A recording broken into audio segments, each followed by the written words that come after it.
So speaking of the beers we have right now, could you just tell me about, we've got the Sang Noir and then the Nouveau that This we is have? the Noyo. Noyo. So All right. Noyo is, and this is a really fun one to talk about because not many people know what the Noyo nut is. I mean, we get this from the apricot, which we do a lot of apricots, obviously, and all of our beers are made with fresh fruit. So when it's apricot season, which we had 6 weeks ago, our guys were working hard in the blending house, literally tearing apart these apricots, pulling out the pit, putting the fresh fruit into an area that we then put into barrels. But then we saved the nut. We saved the Noyo pit, which most people would generally discard.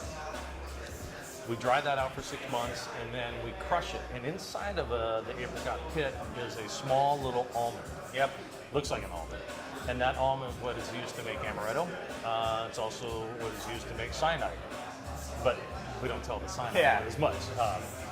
But it's a very nutty, robust flavor. And so this is going into some sour blonde ales that we age in white wine barrels for up to 24 months. So this one is a very aged beer for us, as far as the higher realm of length of time in a barrel. So we'll add in the Noyo nut, and then we put in fresh red raspberries as well too. And generally we'll add fruits about halfway through the aging process, some a little bit later. So for the creek and cranberry and blueberry and stuff like that, it's about 6 to 8 months aging in a barrel. Then we'll add fruit, and we age another 6 to 8 months after that. And again, you're using fresh fruit or fresh purees. You're not using No purees. extracts. No purees. All fresh fruit. So apricots, cherries, blueberries. We just had a bunch of peaches come in. We did one called a pluot, which is a really cool fruit. It's got the most bitter, sour outside, but really sweet, fleshy inside. And so everything comes very close to us. The apricots and nectarines and peaches come from Central Washington. Our blueberries come from right outside of Eugene, about 2 hours south of Portland. Our cherries come from the Willamette Valley.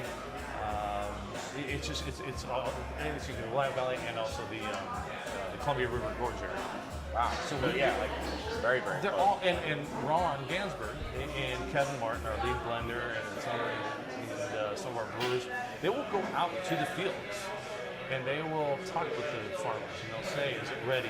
And these are farmers that we've had relationships with for many years, and so we know. They know that we want the fruit when it's at its ripest. Yeah. And if it's not up to par, then we won't use it. So blueberry, we usually do our bigger batches, blueberry, creek, apricot, we do in about 180 barrel batch. So that's 10 brews to fill that up. Wow. But we'll do 180 barrels. And to do that, we needed X amount of blueberries, so somewhere 15 to 18,000 pounds. When we got to the fields, the farmer said, "I've got about 3/4 of what you're looking for. I have another quarter of blueberries. You tell me if they're up to par."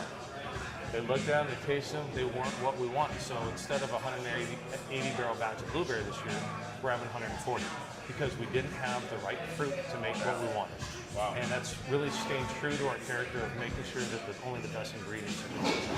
Wow, I mean, that's commendable. I think a lot of people would just, all right, we're making this much, now figure out how to do it, and we work backwards from there. Right, and you'll see it's a really fun time of the year. In June through the middle of August is our fruiting season.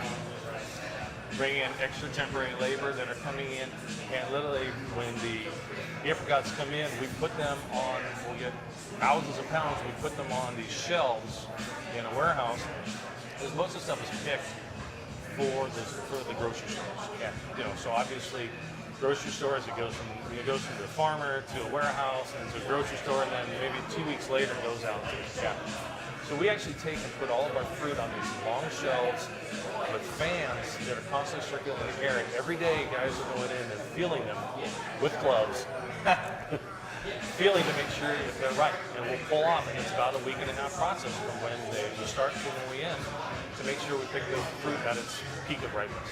Now, with all this emphasis on using fresh fruit, how do you make sure, I'm going back to this kind of clean sour brewery that you have, how do you make sure that you're not getting native yeasts on all this fruit skin, which is where yeast naturally Great question. live. And that's what makes us a Northwest sour. So when Cascade first started coming out, people was like, "Oh, you're gonna do like the Belgian sours."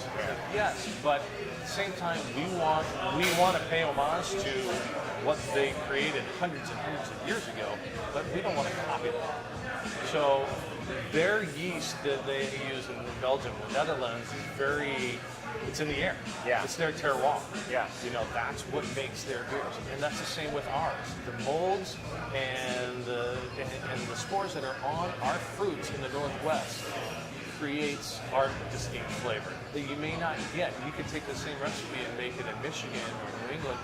You may not get the same taste because it doesn't have that same terroir that we have in the Northwest. Okay, so then there are other, I guess. I mean, you're not sterilizing the fruit or anything like that. No, I actually I posted some pictures, or I had our PR person post some pictures when we were doing the blueberry fruiting. So what we call that is we bring in big flats of blueberries that'll go on a big long table. Guys by hand spraying it down with a hose, pulling out leaves and stems and the bad blueberries, and then it goes off to a crusher. And I sent a picture of that and they put it on social media. Somebody said, "Oh great, it's like, how are you sterilizing those berries?" Well, we're not. I mean, that's what makes the beer what it is. Okay. That's So what then, I mean, in addition to whatever yeast you guys are brewing with, and the lactobacillus you're pitching with, I mean, there is other stuff out there that makes Absolutely. it kind of, okay. Right. Got it. So it's not really a clean sour brewery at all then, okay. Is there one? Is there? I don't know, is I there- thought you were the one, but I guess not, yeah. I mean, we're as close. I think we're all, if we're not in the cool ship or it's all closed fermentation, Right. We're all kind of in that same boat. But yeah, we don't want to use purees because we want to be able to use, again, fresh ingredients. Ours are a little bit more expensive than the other ones. And not to say that the people that are using purees are doing it wrong. There are some phenomenal beers out there using other processes. We choose to do it this way. And that's just how we're going to continue to do it.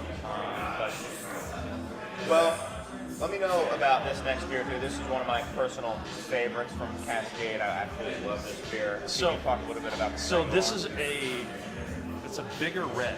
So it's a red. So we do reds, blondes, wheats. Those are most of the brands. And then we're going to age this in bourbon barrels.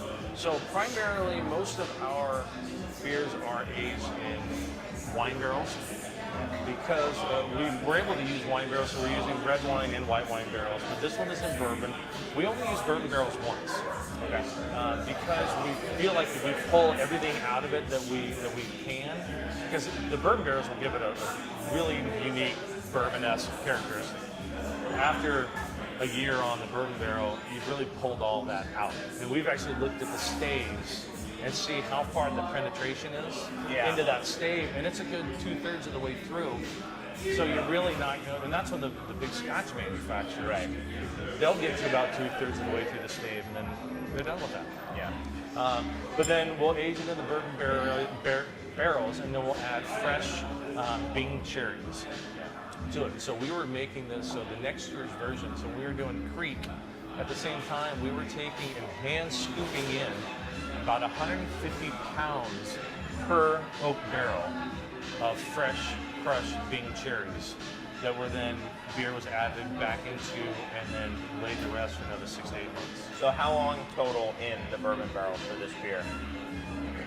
It's going to be upwards of 16 months. So, yeah, I was going to say, I mean, you definitely get some of the character of the spirit, and certainly the cherry as well, but you do get some of the actual wood. There is this char, ash hint to it as well, which is always what made it so interesting to me, that it wasn't just the flavor of the actual bourbon and the fruit. There was also this kind of, the barrel character was there as well. And the barrel character is so important.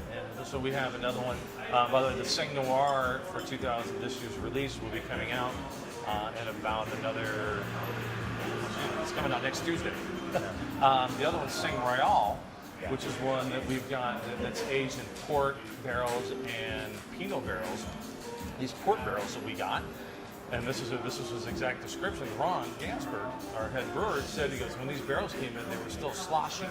So there was still a little port in there, and somebody asked him, like, well, should we clean them out? And he's just like, hell no, get no, beer on yeah. there, quick, get Yeah. beer in there. And I tasted the Sangria before it got blended, and the Pinot, again, it's still at this point, it's non-carbonated, it's still a flat beer, it's soured at that point though. But I held that up to my nose, and I had been blindfolded, I would have thought I was drinking a nice Oregon Pinot Noir. Wow. And then it gets mixed with or blended with the port barrel, sours, and creates, again, I think Sangria is one of my favorites. But so I don't really have one that's not a favorite. Yeah, no, I mean they're all pretty great. I wanted to thank you for sitting down, Tim. I want to also thank, I forgot to mention earlier, Link's Tap Room for letting us kind of crash the party a little bit and sit down and talk about the beers you guys are doing. They're a great partner. I think I counted 9 Cascade bottles in their cooler. So Cole's been a great supporter of ours as well, and so come on out to Link's and try some Cascade. But hey, Cole, how many you got on draft? 36 handles plus 3 cask engine lines. 36 handles and 3 cast lines. 36 And and then- 3. So if you're in Chicago, Another 60-ish bottles and cans in our cooler. We're giving you we appreciate the support from Link's. Thank you. Most definitely. I think they're fans of, I think, Portland in general. They've got that kind of Portland, I don't know, I call it the Portland beer menu too, that electronic thing you see all over the place in Portland. And I think the digital pour was started in Portland. Yeah, I see it all over the place there. Anyway, we're digressing. Thanks so much and good luck with everything, and keep making the beers at Cascade. Well, thank you very much for having me. I appreciate it. Absolutely. Thanks, guys, for watching. Until next time, we've got some great sour beers to drink from Cascade, and hopefully you too. Cheers. Cheers. All right. Cool. Thank you very much. Appreciate it.